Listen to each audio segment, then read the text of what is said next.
Рада всех приветствовать на своем канале. Если вы еще не подписаны на мой канал, пожалуйста, подписывайтесь. Приглашаю. Благодарю всех вас за ваши просмотры, лайки, комментарии и подписку. Вот и настал долгожданный праздник Ивана Купала. Поздравляю всех вас с летним праздником Ивана Купала.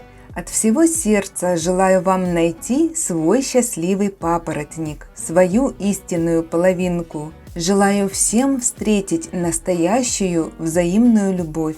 Пусть ваше пламя любви и счастья никогда не угасает. Пусть ваш папоротник исполняет все ваши мечты и надежды.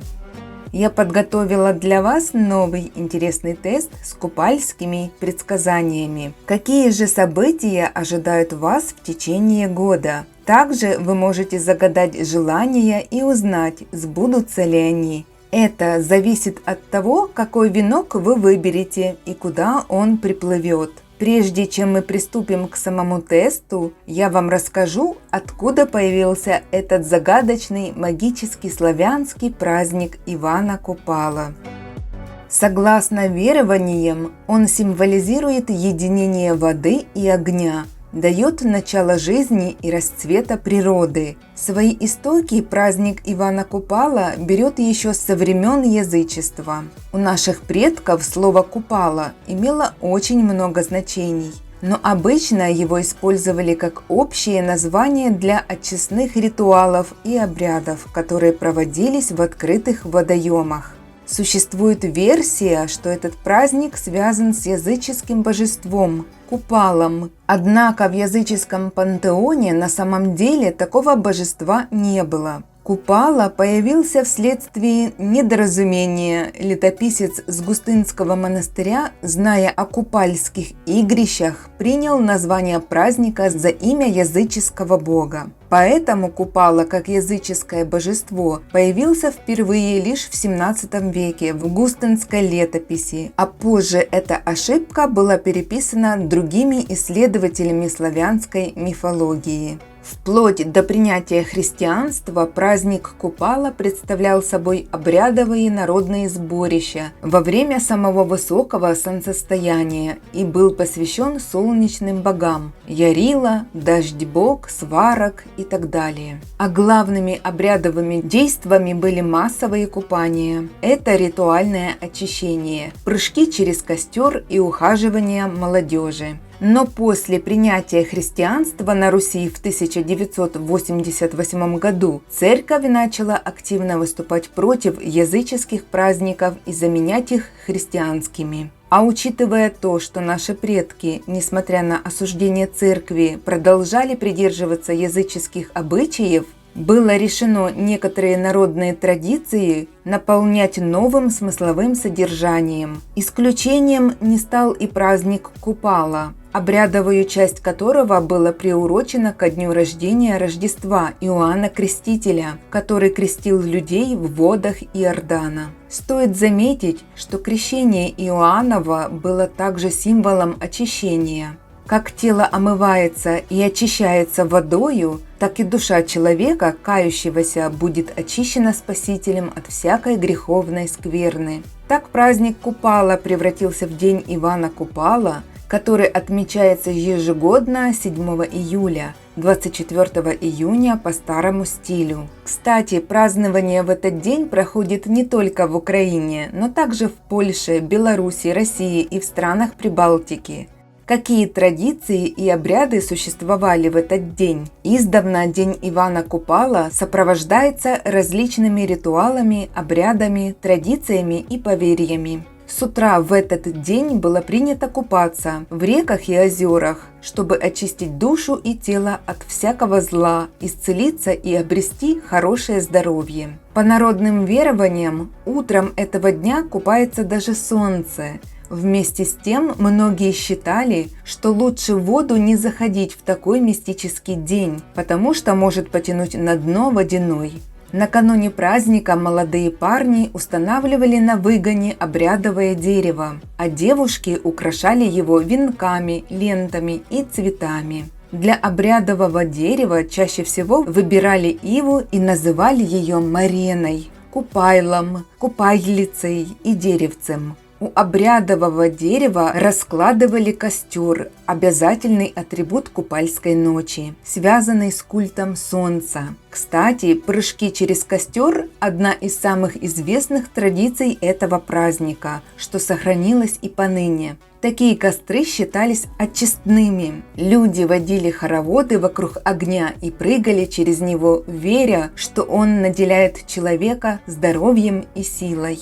Позже молодежь начала перескакивать через костер парами, взявшись за руки, и загадывать, если руки не разъединятся, то парень и девушка поженятся. Необходимо заметить, что иногда через купальские костры прогоняли домашний скот, чтобы уберечь животных от болезней.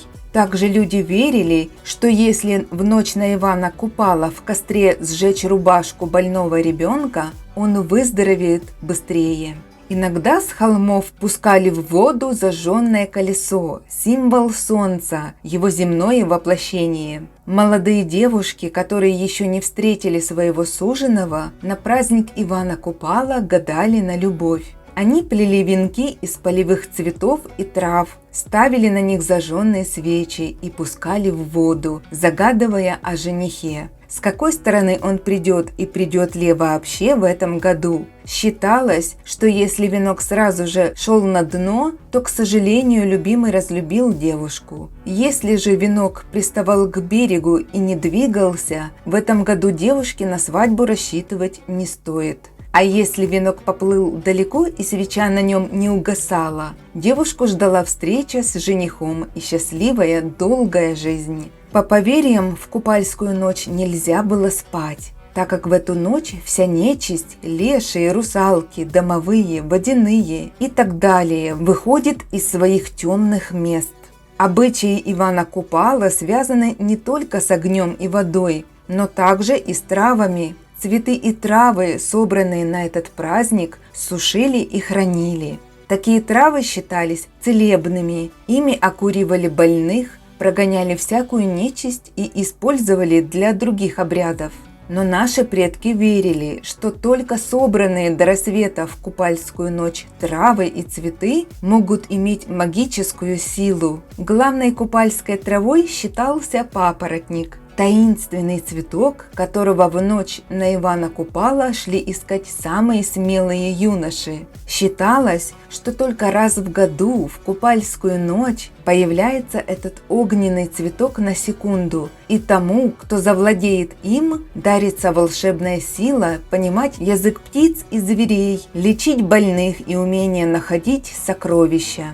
Заканчивался праздник обрядом торжественного сожжения купальицы с песнями и радостными возгласами. Как мы видим, в кругу годовых праздников Купала был одним из важнейших для наших предков, поэтому отмечалось торжественно. Украинцы радовались этому дню и верили, что купальские обряды помогут им защитить свой дом и близких, укрепить здоровье и попросить у судьбы счастья. Перейдем к основной части теста. Загадайте вопрос, что ожидает меня в течение года. Обязательно загадайте самое заветное желание. Выберите любые 2-3 купальских веночка из 13. Причем на каждый венок загадайте разные желания. Перейдите к тайм-коду под этим видео. Напишите, пожалуйста, в комментариях, какие варианты вы выбрали. Делитесь этим видео с друзьями. Желаю всем удачи!